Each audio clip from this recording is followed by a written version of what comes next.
बहुत बोलते हो ना भोजपुरी गंदा है, कभी नहीं सुनो इसे, परिवार के साथ सुन नहीं सकते।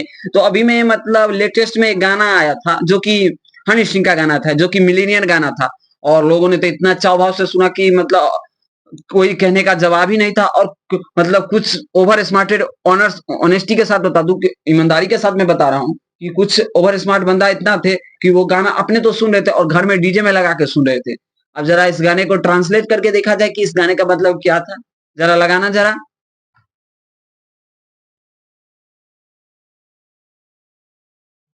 आई am an fuck me millionaire. पता है इसका मतलब क्या होता है? जरा गूगल पर टाइप करिए।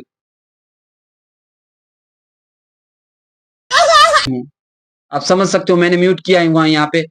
तो यहाँ पे ये लोग को अश्लीलता नहीं दिखेगी बॉलीवुड में, I am a fuck millionaire आप सभी को। लेकिन भोजपुरी में कुछ अच्छा होता है या बुरा होता है तब भी आप लोग नहीं देखते हो फिल्म को। लेकिन क्या है यार, भोजपुरी का आप ही लोग मतलब बिहार, यूपी, झारखंड में इतना लेवल पे क्रेज है। अब तो भोजपुरी का धीरे-धीरे सम्मान और नेक्स्ट लेवल पे क्रेज भी बढ़ रहा है, अपॉर्चुनिटी भी बढ़ सकती है अगर आप सभी का सपोर्ट और प्यार दिखा। और पवन सिंह ने अभी लेटेस्ट में गाया है चुम्मा गाना, जो कि एक नंबर सुपर डुपर हिट है और बवाल है। खैर कंट्रोवर्सी होते रहते हैं, मतलब कंट्रोवर्सी साइड हटके और डिफेम करने वाले भी आदमी यहाँ पे होते हैं, लेकिन आप सभी को वहां से हटके अपने भोजपुरी इंडस्ट्री को सपोर्ट करना है, अपने भोजपुरी स्टार को सपोर्ट करना है और नए नए आर्टिस्ट को सपोर्ट करना है। और ये मैं यही लेकर बता रहा हूँ। तो मिलीनियर गाना में इतना मतलब वायत शब्द का यूज किया, अंडर एस्टिमेटिव वर्ड का यूज किया गया है, तो मैं कुछ बोल नहीं सकता हूँ। खैर क्या कुछ रहा है अपना कमेंट में अपना ओपिनियन जरूर दे और इसी के साथ मिलते हैं नए वीडियो के साथ। Love you.